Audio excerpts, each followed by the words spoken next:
Today we are going to talk to Laura Azcona, a young entrepreneur with a great experience in journalism. He is developer of a new social network called SANFERLINK. Let us talk to her to find out more.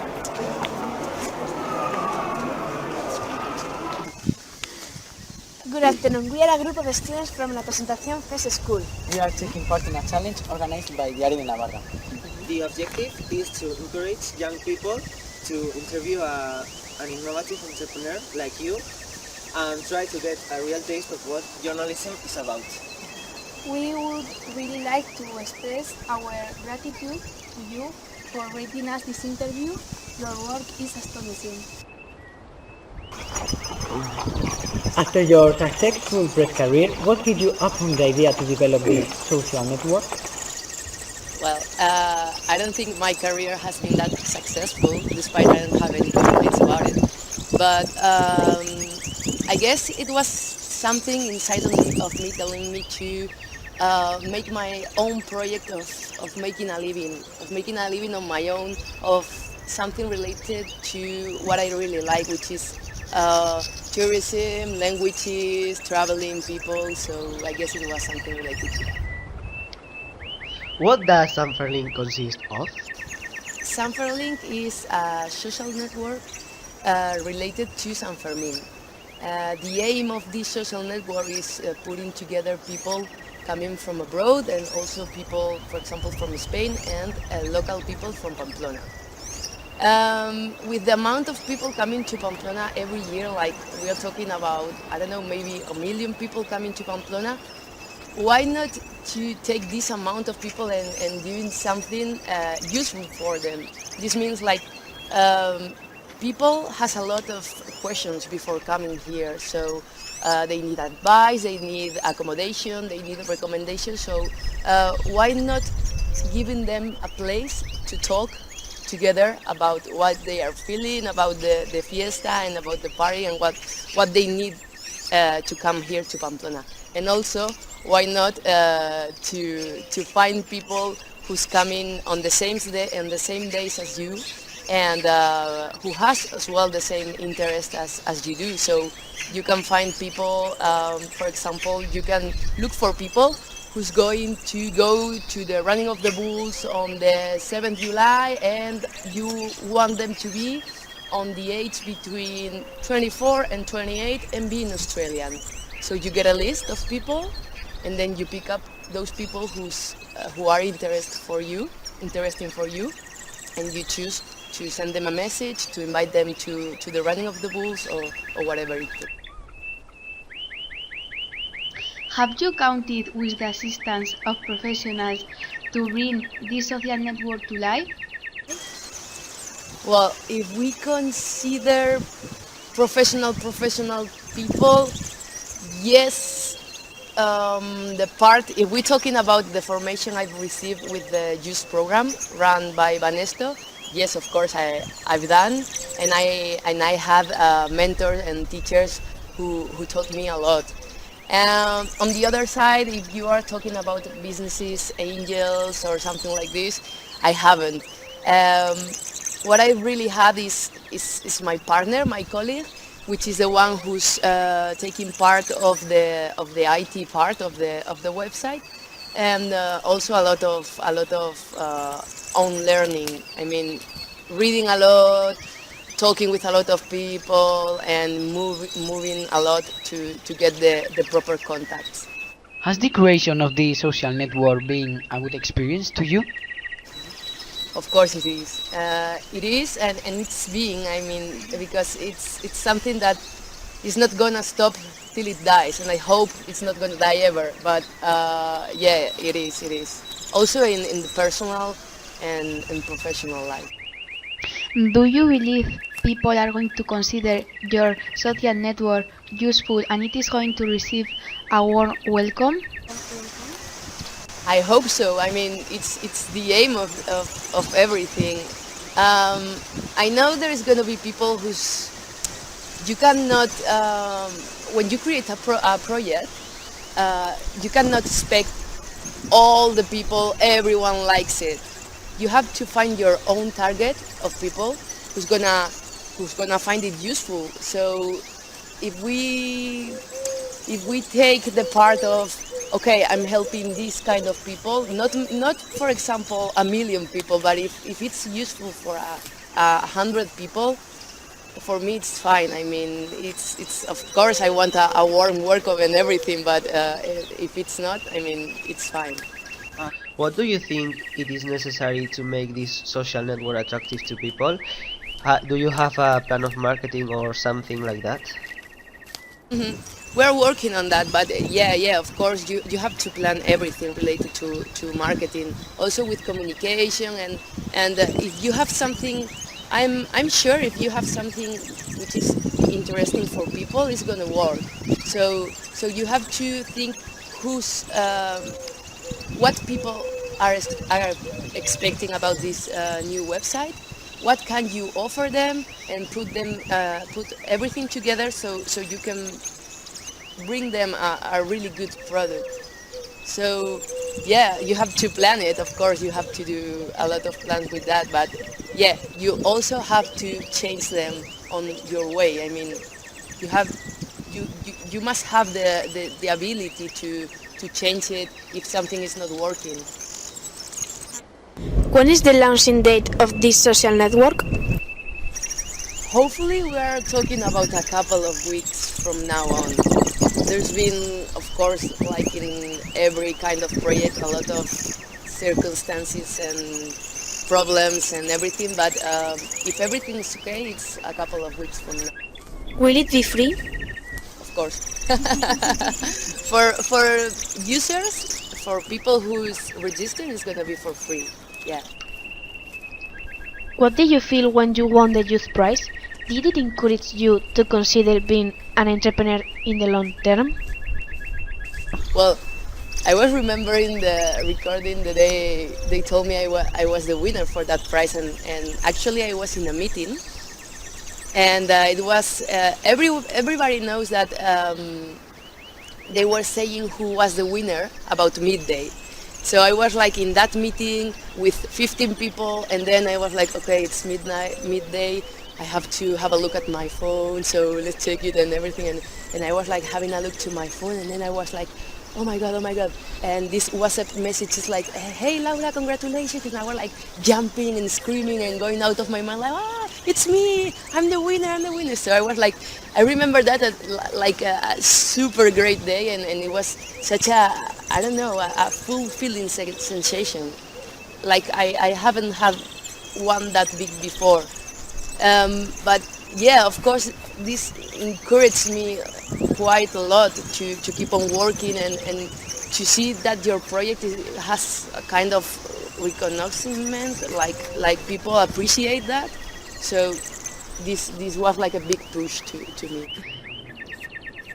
Did you design the social network exclusively for the challenge? No, I didn't. My plan actually was like to do it on my own, to start, okay, I want to do this, let's see what can I do, what formation I need, or which is the best way to get to it, and the fastest way, of course. But when I came across this program, was like a big push as well, because they gave me like all the formation and the information I needed to know to bring my idea to life. The prize for the winners was a journey to Silicon Valley to visit the most innovative centers of new technologies. How much did this contribute to your professional future? Well, the prize was awesome.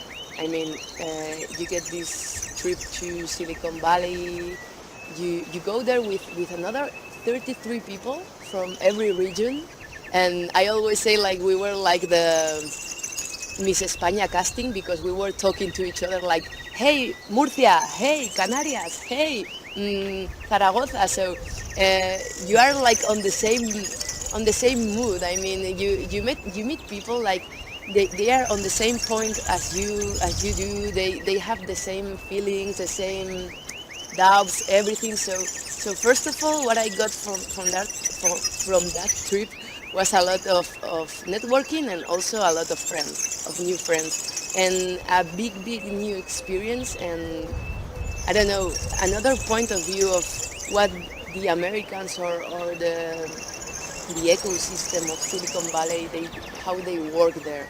I mean, and one of the biggest impacts I had there was like here in Spain and in Europe, and we're like on the mood, like if someone is bringing a project to life and he or she fails, we are always like, look that one who failed. And it's not. I mean, in America, in Silicon Valley, in the American culture, it's like, okay, you tried it. You failed it, but you try it. So it's something that we have to change here. I mean, like, why not to try it? Because are we really afraid of failure, or are we really afraid of not to bring it to life? So I learned a lot. That's it. So we have to change our mentality, don't we? Well, I mean, you have to be sure about who you are, what can you give, and what can you make, and then with all of that, try to start your own project of life. But of course, we have here something that we have to change about this failure thing.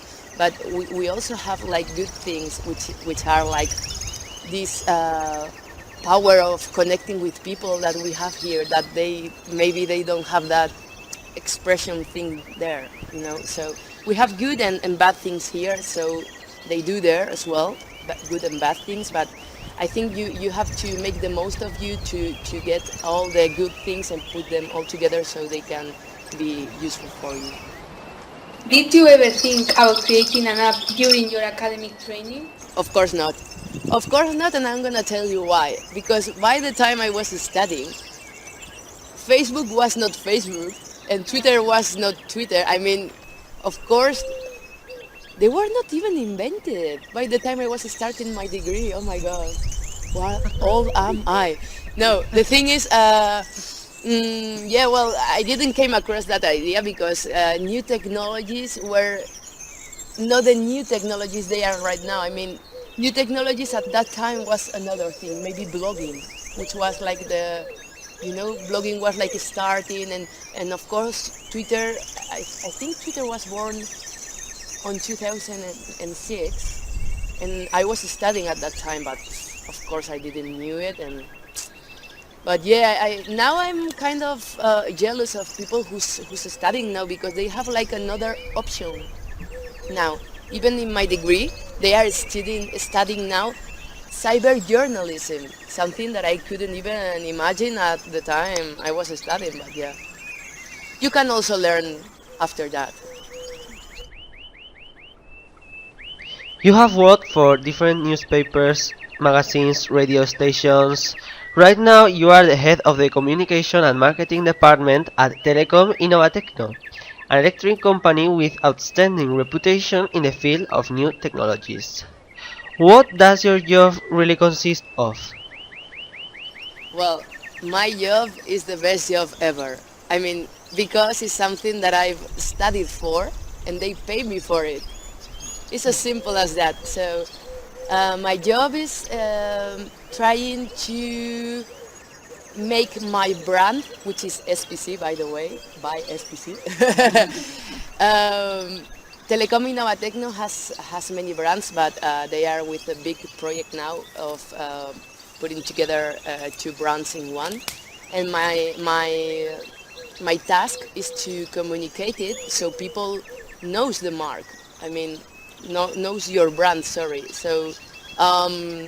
Yeah, I have to find the most creative way and the cheapest way as well, and the most the one who causes the most impact on people to get to know the brand. So that's my job every day, and also doing some community management and this kind of stuff. Do you think there is a room for optimism in Spain for people who want to set up their own business? You can have an optimistic or a pessimistic vision of life, but it's not something that, okay, you can have like a good or bad or better bureaucratic system. You can have more or less taxes. I'm not saying like Spain is the best place or the best country for entrepreneurs, but I think if you are a bit stubborn, you will go for it. I mean, you just have to want it and go for it, and nothing can stop you. I mean, of course, you need money, you need time, you are gonna maybe lose your boyfriend or your girlfriend or friends or whatever, and it's gonna be hard. But I mean, at the end, if you keep on working and working and working on what you really feel, it's gonna bring to life at one time. It's gonna come to life. What would be your advice to a person who wants to be an entrepreneur? Well, my advice, and well, I cannot say that I'm like the most appropriate to give advice to anyone, but if I will have had to give an advice, will be to be a bit stubborn with yourself, to try to reach your goal in any way. I mean, if you fail, you fail, but you have to stand up and go for it. So it's a matter of a fact of being stubborn in a positive way, of course. So that will be my advice. We have had a great time learning about you and your professional aspirations. We would really like to express your gratitude for allowing us to make this interview. We wish you good luck and hope you are successful with your social network, SANFERLINK. And thanks a million. Thank you.